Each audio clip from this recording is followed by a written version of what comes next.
आज भक्तों के लिए खुले बद्रीनाथ धाम के कपाट। पावन पल के साक्षी बने हजारों श्रद्धालु। बद्री विशाल के जयकारों से गूंजा धाम।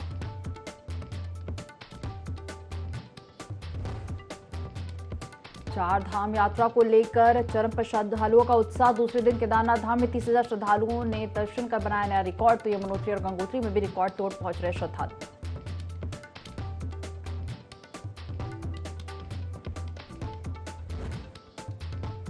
मुख्यमंत्री पुष्कर सिंह धामी का आज मुंबई दौरा। भाजपा प्रत्याशियों के पक्ष में सीएम धामी करेंगे प्रचार। भाजपा के पक्ष में जनता से वोट की करेंगे अपील।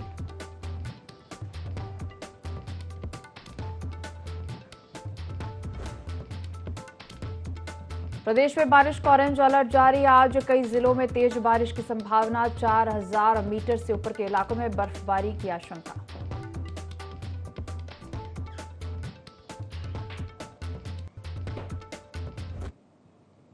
देवभूमि लाइव देख रहे हैं आप और मैं हूं आपके साथ दिव्या। बुलेटिन की शुरुआत करेंगे देहरादून से खबर के साथ। आज भक्तों के लिए खुले बद्रीनाथ धाम के कपाट। सुबह 6 बजे विधि विधान के साथ बद्रीनाथ धाम के कपाट खुले हैं। पावन पल के साक्षी हजारों श्रद्धालु बने। बद्री विशाल के जयकारों से धाम गूंज उठा।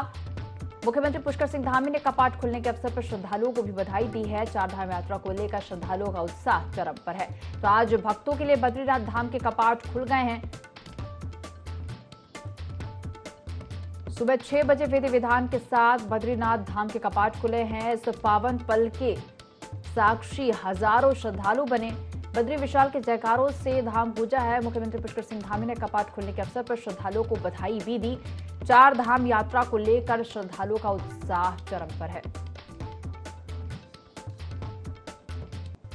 आज भक्तों के लिए बद्रीनाथ धाम के कपाट खुल गए हैं। सुबह 6 बजे विधि विधान के साथ बद्रीनाथ धाम के कपाट खुले। पावन पल के साक्षी हजारों श्रद्धालु बने। चलिए ज्यादा जानकारी लेंगे। सहयोगी विनय सूद हमारे साथ लाइव जुड़ गया है। विनय, आज भक्तों के लिए बद्रीनाथ धाम के कपाट खुल गए हैं सुबह 6 बजे। जी बिल्कुल दिव्या, देखिए आपको बता दें कि आज सुबह 6 बजे बद्रीनाथ धाम के जो कपाट खुल गए हैं और इस दौरान प्रदेश के मुख्यमंत्री पुष्कर सिंह धामी ने सभी श्रद्धालुओं को जो है इस दौरान बधाई भी दी है। तो देखा जा सकता है कि पूरी तैयारियों में जिस तरह से उत्तराखंड सरकार चारधाम यात्रा को लेकर के लगी हुई है, तो उसको किस तरीके से सुगम बनाया जा सके, तमाम जो प्रयास है वो इस दौरान किए जा रहे हैं। कई बड़े अधिकारियों की जो यहाँ पर तैनाती है वो भी इस दौरान चारधाम यात्रा के दौरान की गई है। तो देखा जा सकता है कि पूरी तरह से जो है फोकस चारधाम यात्रा पे उत्तराखंड सरकार का है। चाहे स्वास्थ्य की बात करें, स्वास्थ्य सेवाओं की बात करें या फिर पर्यटन की बात करें, सभी चीजों को जो है यहाँ पर मुस्तैदी के साथ मॉनिटरिंग की जा रही है। सीएम धामी खुद जो है इन सभी चीजों को देख रहे हैं और इस दौरान उन्होंने जिस तरह से दिशा निर्देश भी अधिकारियों को दिए हैं कि चारधाम यात्रा में आने वाले जो श्रद्धालु हैं उनको किसी भी तरीके की असुविधा ना हो, इसके लिए जो है उन्होंने अधिकारियों को दिशा निर्देश दिए हैं कि श्रद्धालुओं की यहाँ पर मदद करें। तो देखा जा सकता है कि पूरी तैयारियों में जो है उत्तराखंड सरकार इस समय लगी हुई है और जो चारधाम यात्रा है, चारधाम यात्रा सुचारू रूप से चलनी शुरू हो गई है। जी जी विनय, तो अभी देखा जाए तो 3 धाम 2 दिन पहले ही खुल गए थे और आज बद्रीनाथ धाम के कपाट आज खुले हैं। तो व्यवस्थाओं को लेकर अगर बात की जाए तो क्या खास तैयारियां? जी बिल्कुल, देखिए 3 धामों के जो कपाट है वो 10 मई को खुल चुके थे। यहाँ पर केदारनाथ, यमुनोत्री और गंगोत्री के कपाट जो हैं 10 मई को खुले थे, जिसके बाद आज सुबह ही बद्रीनाथ धाम के जिस तरह से कपाट खुले हैं, तो ऐसे में जो लोग हैं उनमें काफी उत्साह जो है इस दौरान देखने को मिल रहा है। बड़ी संख्या में जो श्रद्धालु हैं वो इस दौरान चारधाम यात्रा में दर्शन के लिए पहुंच रहे हैं। साथ ही साथ यहाँ पर व्यवस्थाओं की अगर बात करें तो जो व्यवस्थाएं हैं वो पूरी तरह से दुरुस्त की गई हैं। उत्तराखंड सरकार ने सभी अधिकारियों को दिशा निर्देश दिए हैं कि किसी भी तरीके की असुविधा जो है यहाँ पर श्रद्धालुओं को ना हो। साथ ही साथ आपको बता दें कि जिस तरह से गर्मी इस समय बढ़ती हुई जा रही है और गर्मी से जो है यहाँ पर जंगलों में भी आग लग रही थी, तो अब उन पर भी जो है नियंत्रण पाया जा चुका है। तो ऐसे में यहाँ पर जिस तरह से चारधाम यात्रा की शुरुआत जो हुई है, अब चारधाम यात्रा में जो श्रद्धालु पहुंच रहे हैं उनके लिए उचित व्यवस्थाएं जो है वो सीएम धामी द्वारा, उत्तराखंड सरकार द्वारा जो है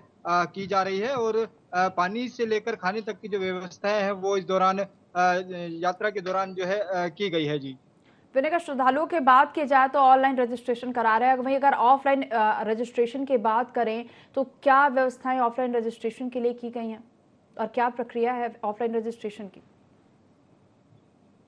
जी, बिल्कुल दिव्या देखिए आपको बता दें कि ऑनलाइन रजिस्ट्रेशन की बात करें तो ऑनलाइन रजिस्ट्रेशन जो है काफ़ी तेज़ी से जो है चारधाम यात्रा के लिए किए जा रहे हैं और साथ ही साथ अब ऑफ़लाइन रजिस्ट्रेशन की जो प्रक्रिया है वो लगातार जारी है। हरिद्वार और ऋषिकेश में जो है ऑफ़लाइन यहाँ पर रजिस्ट्रेशन चारधाम यात्रा के लिए किए जा रहे हैं जिसमें कि बड़ी संख्या में जो लोग हैं वो यहाँ पर रजिस्ट्रेशन करा रहे हैं। साथ ही साथ जिस तरह से रजिस्ट्रेशन किए जा रहे हैं उसमें 500 एक दिन की बात करें तो 500 श्रद्धालुओं को ही जो है इस चारधाम यात्रा के रजिस्ट्रेशन के लिए यहाँ पर अनुमति मिली है। तो देखा जा सकता है कि पूरा प्रयास जो है उत्तराखंड सरकार का यही है कि किसी भी श्रद्धालु को कोई दिक्कत ना आए क्योंकि जिस तरह से चारधाम यात्रा की शुरुआत उत्तराखंड में हुई है हर वर्ष की तरह इस वर्ष भी। तो अब जिस तरह से जो यहाँ पर श्रद्धालु पहुँचेंगे वो बड़ी संख्या में पहुँचने शुरू हो चुके हैं और उनके लिए जो तमाम व्यवस्थाएँ हैं, वो इस दौरान उत्तराखंड सरकार द्वारा की गई है। जी। चवेरा, तो आज भक्तों के लिए बद्रीनाथ धाम के कपाट भी खुल गए हैं। सुबह 6 बजे विधि विधान के साथ बद्रीनाथ धाम के कपाट खुले हैं। फिलहाल जुड़ने के लिए और तमाम जानकारी साझा करने के लिए आपका धन्यवाद। चलिए अगली खबर का रुख करेंगे। विश्व प्रसिद्ध भगवान बद्रीनाथ मंदिर के कपाट आज शुभ मुहूर्त पर सुबह 6 बजे पूरे विधि विधान और वैदिक मंत्रोच्चार के साथ श्रद्धालुओं के लिए खुल गए हैं। हजारों भक्त इस पावन पल के साक्षी बने। बद्रीनाथ कपाट खुलने के मौके पर पहले दिन विशेष पूजा अर्चना की गई। मुख्यमंत्री पुष्कर सिंह धामी ने कपाट खुलने के शुभ अवसर पर सभी श्रद्धालुओं को बधाई भी दी। हल्की बारिश के बीच आरबी बैंड और ढोल नगाड़ों की मधुर धुन और स्थानीय महिलाओं के पारंपरिक संगीत और नृत्य के साथ भगवान बद्री विशाल की स्तुति ने श्रद्धालुओं को मंत्रमुग्ध कर दिया और इसके साथ ही ग्रीष्मकाल के लिए बद्रीनाथ के दर्शन शुरू हो गए हैं।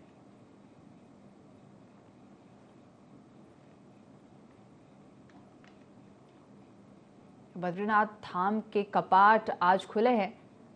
तो आपको बता दें शुभ मुहूर्त पर सुबह 6 बजे पूरे विधि विधान और वैदिक मंत्रोच्चार के साथ श्रद्धालुओं के लिए कपाट खुल गए हैं। हजारों भक्त इस पावन पल के साक्षी बने।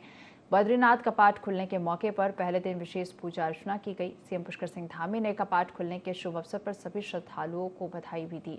हल्की बारिश के बीच आर्मी बैंड और ढोल नगाड़ों की मधुर धुन और स्थानीय महिलाओं के पारंपरिक संगीत और नृत्य के साथ भगवान बद्री विशाल की स्तुति ने श्रद्धालुओं को मंत्रमुग्ध कर दिया।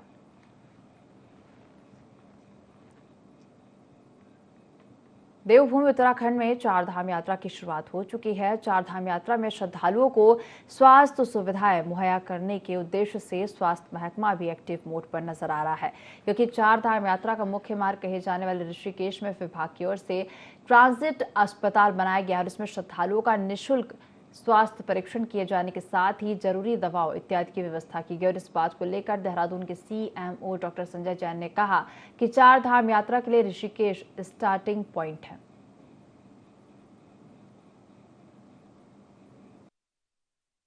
चारधाम यात्रा के लिए जैसा कि आपको मालूम है कि ऋषिकेश हमारा स्टार्टिंग पॉइंट है यात्रा का। तो ऋषिकेश में जो ट्रांजिट कैंप का जो हमारा हॉस्पिटल है, तो वो 5 बेड का हमारा हॉस्पिटल है। तो हमने उसको 2 दिन पहले ही उसको शुरू कर दिया था। आज मेरे द्वारा भी उसका पुनर्निरीक्षण किया गया था। हमारा अस्पताल पूरी तरह से संचालित है और जो भी यात्रियों को कोई भी दिक्कत हो रही है तो मुफ्त में वहाँ इलाज और उसकी जांच की सुविधा यात्रियों को हमारे स्तर से दी जा रही है। चारधाम यात्रा शुरू हो गई है। गंगोत्री और यमुनोत्री में कल से लगातार श्रद्धालु पहुंच रहे हैं। बात की जाए गंगोत्री धाम की तो वहां पर प्रशासन के द्वारा की गई तैयारियों से श्रद्धालु खुश दिखाई दे रहे हैं। वहीं यमुनोत्री धाम में पार्किंग और जाम की समस्या से लोगों को जूझना पड़ रहा है।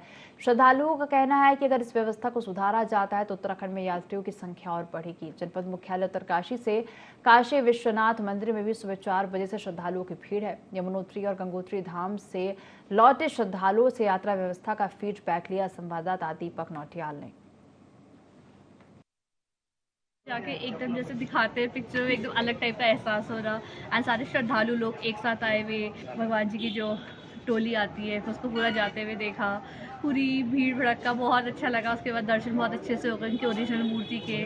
गंगा स्नान वगैरह करो बहुत ही अच्छा और अब तो और गंगोत्री घूमने के लिए और बहुत अच्छा ट्रिप रहा हमारा। कल यहाँ मनेरी में ठहरे, फिर उसके बाद गंगोत्री गए और कल सारे VIP वाला सब लोग आ रखे थे। वहाँ बहुत अच्छे दर्शन हो गए और इस वक्त तो गॉड की असली मूर्ति के दर्शन हुए, नहीं तो बाद में 2-3 दिन बाद तो फेस लगा देते हैं उसको। तो आज हम असली जो मूर्ति थी जो कि ग्रेनाइट की बनी वो देखी। वहाँ बहुत अच्छा अनुभव रहा। स्नान किया पितरों का भी श्राद्ध वाद कर लिया वहीं पर ही जो होता है।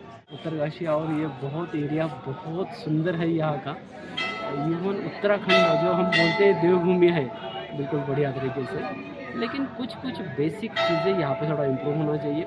जिस रफ्तार से पूरा इंडिया से लोग यहाँ पे आ रहे हैं, उनका अरेंजमेंट करने में या उनका प्लानिंग प्रॉपर करने में थोड़ा बहुत कोशिश करना चाहिए उस डायरेक्शन से। जैसे कि कल हम यमुनोत्री गए हुए थे, यमुनोत्री हम गए, लेकिन जिस रफ्तार से आने और जाने के लिए लोगों को जो अरेंजमेंट था वो प्रॉपर नहीं हो पाया था। मे बी फर्स्ट डे होने की वजह से वो थोड़ा बहुत तकलीफ आया होगा, लेकिन अगर वो इम्प्रूव किया ना, Uttarakhand is one of the best state to visit.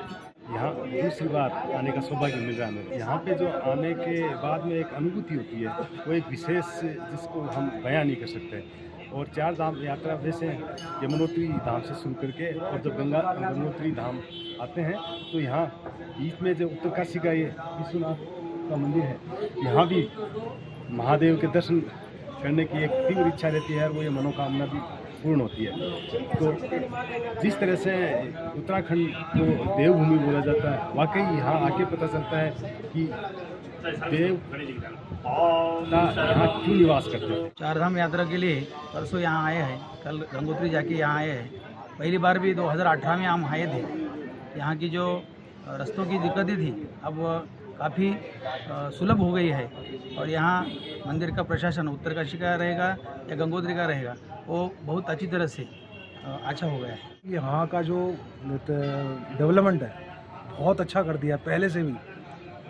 आज मैं 14-15 साल बाद आया हूँ यहाँ पे, मुझे बहुत अच्छा लगा। सबसे बड़ी बात यमुनोत्री में जो आज की जो सेवा हो रही है अब वो और भी ज़्यादा बेहतरीन है।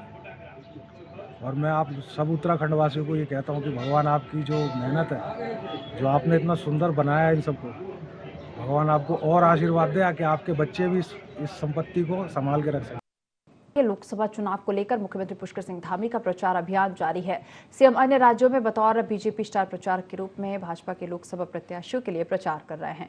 सीएम धामी ने उत्तर प्रदेश के जौनपुर में लोकसभा प्रत्याशी कृपाशंकर सिंह के समर्थन में आयोजित युवा सम्मेलन में प्रतिभाग किया और इस दौरान सीएम ने जनता से भाजपा के लिए समर्थन मांगते हुए कृपाशंकर सिंह के पक्ष में वोट करने की अपील की।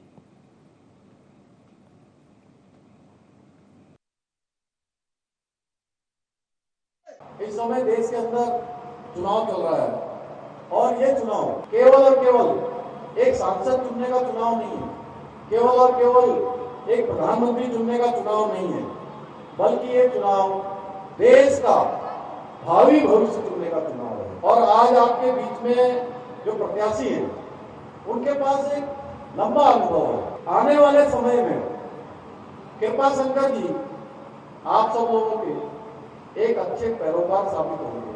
आप सबके वकील बनकर आपकी वकालत लखनऊ हो या दिल्ली हो, किसी भी मंच पर आपकी वकालत करके पूरे क्षेत्र को आगे बढ़ाने का काम। और कहा जाता है कि जिस ओर जवानी चलती है उस ओर जमाना चलता है। कि अगर आपने संकल्प ले लिया कि जौनपुर में कमल खिलाना है, मोदी जी को तीसरी बार देश का प्रधानमंत्री बनाना है और कृपाशंकर जी को यहाँ से संसद बनाना है, कि आप सब लोगों ने संकल्प ले लिया, तो ये जौनपुर में कमल खिलने से कोई नहीं रोक सकता।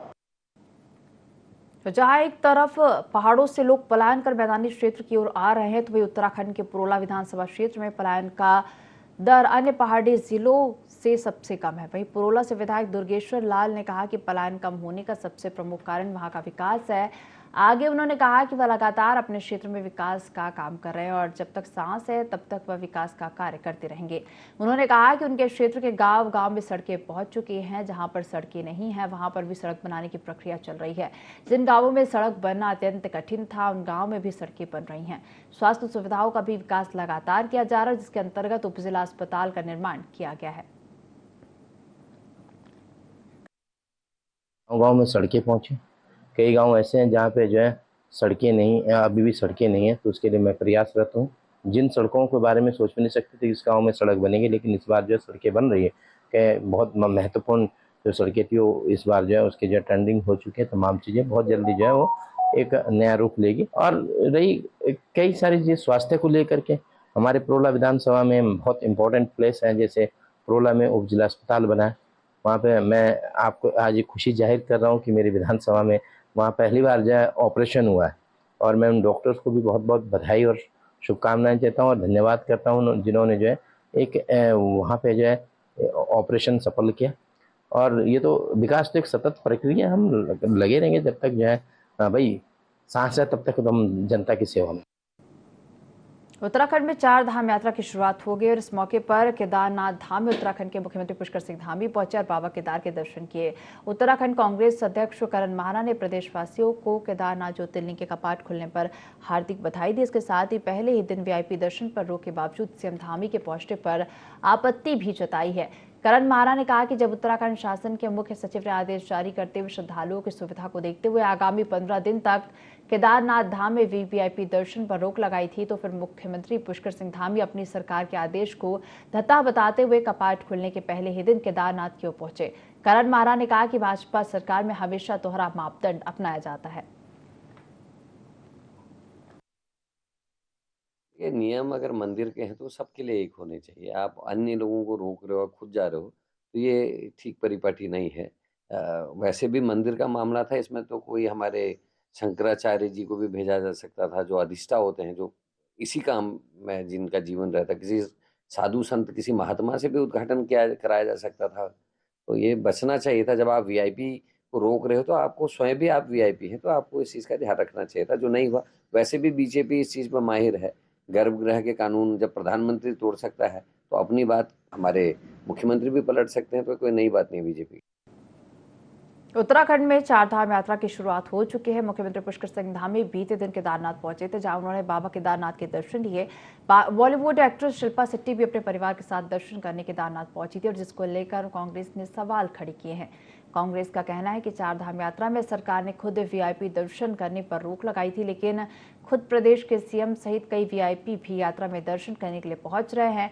वीआईपी दर्शन पर रोक सरकार का केवल एक दिखावा है, जिसके बाद बीजेपी ने कांग्रेस पर पलटवार करते हुए कहा कि आस्था पर सवाल उठाना कांग्रेस की मानसिकता खराब होने का परिचय देता है।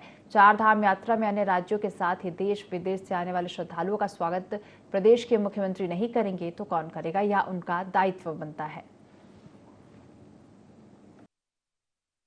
कांग्रेस को तो हम कुछ नहीं कह सकते। वो अगर आस्था पर भी सवाल उठाते हैं तो मुझे लगता है कि कांग्रेस की मानसिकता बहुत ही छोटी हो चुकी है। प्रदेश का मुख्यमंत्री अगर प्रदेशों से यहाँ श्रद्धालु आएंगे और प्रदेश का मुख्यमंत्री अगर उनका स्वागत नहीं करेगा इस यात्रा पे, तो मुझे लगता है कि बड़ा गलत उनका बयान है। अगर विपक्ष इस तरह की बातें कर रहा है, प्रदेश के मुख्यमंत्री जी का दायित्व बनता है तमाम जितने हमारे श्रद्धालु यहाँ पहुँच रहे हैं उनकी व्यवस्थाओं का ध्यान रखना और उनका स्वागत करना। इसीलिए प्रथम दिन जिस दिन कपाट खुले उस दिन मुख्यमंत्री जी का रहना अनिवार्य है, क्योंकि श्रद्धालु जब वहां पहुंचते हैं तो उनका स्वागत कौन करेगा? तो प्रदेश के मुख्यमंत्री, क्योंकि वही करेंगे तो इसलिए वहां मुख्यमंत्री जी पहुंचे। रही बात वहां पर वीआईपी के दर्शन करने की, तो पहले ही माननीय मुख्यमंत्री जी ने स्पष्ट कर दिया था कि कोई भी वीआईपी वहां नहीं जाएगा। लेकिन अगर उसके बावजूद भी कोई फिल्म सिटी का वहां पहुंच रहा है तो मुझे लगता है कि वो सामान्य तौर पर भक्तों की तरह जिस तरह से श्रद्धालु गए होंगे उसी तरीके से वो लोग भी गए हैं दर्शन करने के लिए। तो लेकिन विपक्ष के पास आज के वक्त में कोई काम नहीं है, निराशा और हताशा उनके पास है, तो इसीलिए शायद वो इस तरह के आरोप लगा रहे हैं। तो लालकुआ के तराई पूर्वी वन प्रभाग के टॉली रेंज में पेड़ों की अवैध कटाई करने वाले 2 तस्करों को गिरफ्तार किया गया और इन तस्करों से एक पिकअप वाहन सहित अन्य सामग्री भी जब्त की गई है। तस्करों से खैर पेड़ों के 4 लट्ठे भी बरामद किए गए हैं। वन विभाग ने दोनों आरोपियों के खिलाफ वन अधिनियम की धाराओं में मामला दर्ज किया है।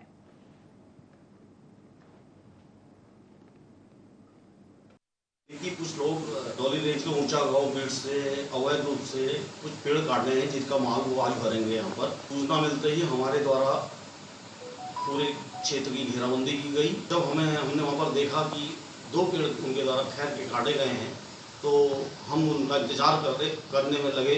तो कुछ देर बाद रात्रि में लगभग 3 बजे के आसपास ये कटे हुए प्रकाश को भरने आए, तो हम लोगों ने इनको मौके में रोकने की कोशिश की। पहले तो ये गाड़ी भगा के ले गए, लेकिन हमने पीछा करने के बाद पकड़ लिया और 2 गाड़ियां इनसे बरामद हुई। एक महिंद्रा स्कॉर्पियो, दूसरी एक पिकअप गाड़ी है।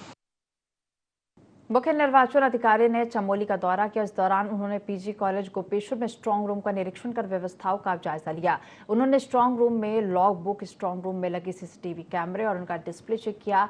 वहीं वहां तैनात अधिकारियों को सतर्कता रखते हुए सभी डिस्प्ले पर निगरानी बनाए रखने के निर्देश भी दिए। साथ ही कहा कि समय समय पर राजनीतिक दलों के साथ बैठक भी की जाए।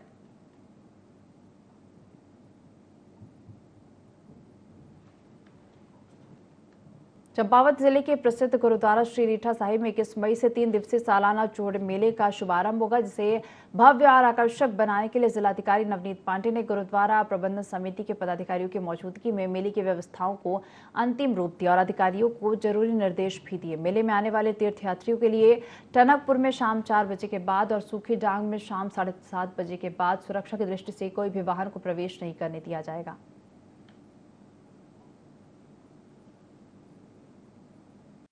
गुरु नानक साहब जी की पावन पितृ स्थली गुरुद्वारा श्री रीठा साहब में हमारी गुरुद्वारा प्रबंधक कमेटी जो है, हमारे बाबा सुरेंद्र सिंह जी के अध्यक्षता में हमारी पूरी कमेटी की प्रशासन के साथ मीटिंग हुई है, जिसमें हमारे जिलाधिकारी महोदय और सभी अन्य विभागों के जितने भी अधिकारीगण थे वो सब आए हैं। बहुत ही उन्होंने हमारे साथ बहुत सहयोग के साथ और बहुत ही उनकी तरफ से हमें आश्वासन दिया गया है कि इस साल का जो मेला है ये आपके अलग कलेवर में मनाया जाएगा, किसी प्रकार की कोई भी असुविधा नहीं होगी। आज जो हमारे ये गुरुद्वारा प्रबंधन समिति है, उनके सदस्यों के साथ आज मीटिंग की गई है। निर्णय हुआ है कि जो हमारा वार्षिक जोड़ मेला है वो 21, 22 और 23 मई को आयोजित किया जाएगा। इस संबंध में जो भी व्यवस्थाएं थी उनके बारे में काफ़ी गहनता से चर्चा की गई है। कुछ अच्छे सुझाव भी समिति की तरफ से आए हैं और उसमें मुख्यतः ये निर्णय लिया गया है कि जो हमारा ट्रैफिक का संचालन है वो ककराली गेट के से 8 बजे के बाद जो है पूर्णतः से प्रतिबंध रहेगा। किसी भी प्रकार के ट्रैक्टर ट्रॉलीज के आवागमन की जो है वो परमिशन नहीं होगी और साथ ही जो बड़ी बसें होती हैं, जो 42 सीटर से बड़ी बसें हैं, उस पे जो है हम उनको अनुमति नहीं देंगे। तो सभी जितने भी जो श्रद्धालुगण आना चाहते हैं यहाँ पे, उन सबसे मेरा अनुरोध भी है कि कृपया वो ट्रैक्टर ट्रॉली का प्रयोग ना करें और कृपया जो छोटी बसों का प्रयोग करें। अन्य सभी व्यवस्थाएं, चाहे जो पेयजल है, चाहे विद्युत है, चाहे वो अन्य वहाँ यात्रियों के रुकने की व्यवस्था है, रैन बसेरे हैं, शौचालय हैं, सभी के लिए जो है विभागों को निर्देश दे दिए गए हैं और सभी व्यवस्थाएं जो हैं वो 17 तारीख तक पूर्ण कर दी जाए। तो चारधाम यात्रा के लिए ऑफलाइन रजिस्ट्रेशन की प्रक्रिया जारी और इसके लिए हरिद्वार के ऋषिकुल मैदान में व्यवस्था की गई है। प्रशासन की ओर से एक्स्ट्रा स्टाफ तैनात किया गया है। यात्रियों की सुविधाओं के लिए ऑफलाइन पंजीकरण के लिए प्रभारी जिलाधिकारी प्रतीक जैन ने मोर्चा संभाला हुआ है। कई विभागों के कनिष्ठ सहायक और कंप्यूटर ऑपरेटर्स तैनात किए गए हैं। बेहतर व्यवस्था के लिए ऋषिकुल मैदान में 20 काउंटर भी बनाए गए। यह व्यवस्था 17 मई तक रहेगी। चारधाम यात्रा 10 मई से आज स्टार्ट हो रही है।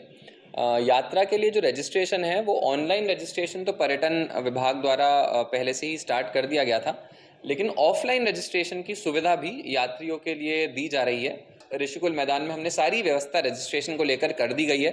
वहाँ पे कार्मिकों की भी ड्यूटी लगा दी और यात्रियों की सुविधाओं के लिए वहाँ पे काउंटर्स, पेयजल की व्यवस्था, टॉयलेट्स इत्यादि सभी प्रकार की सुविधाएं वहाँ पे लगा दी गई है। तो जिलाधिकारी स्तर से ये निर्णय लिया है कि ऋषिकुल में 20 काउंटर का एक हैंगर बनाया गया है, उसमें रेगुलर 20 काउंटर चलेंगे, जिसमें ज़्यादा से ज़्यादा पंजीकरण हो सकेंगे। तो वहाँ पीरियड तैयार है, कल सुबह 7 बजे से वहाँ पंजीकरण शुरू हो जाएगा। मुस्लिम की आबादी को लेकर प्रधानमंत्री की आर्थिक सलाहकार परिषद की ओर से जारी आंकड़ों से नई बहस छिड़ गई है। हरिद्वार के साधु संतों ने भी हिंदुओं की घटती संख्या पर चिंता जाहिर की है।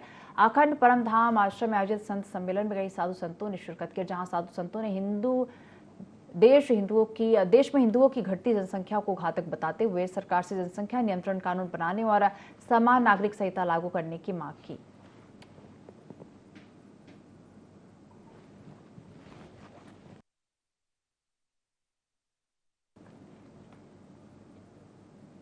इस बुलेटिन में फिलहाल इतना ही। आप देखते रहिए ID24। नमस्कार।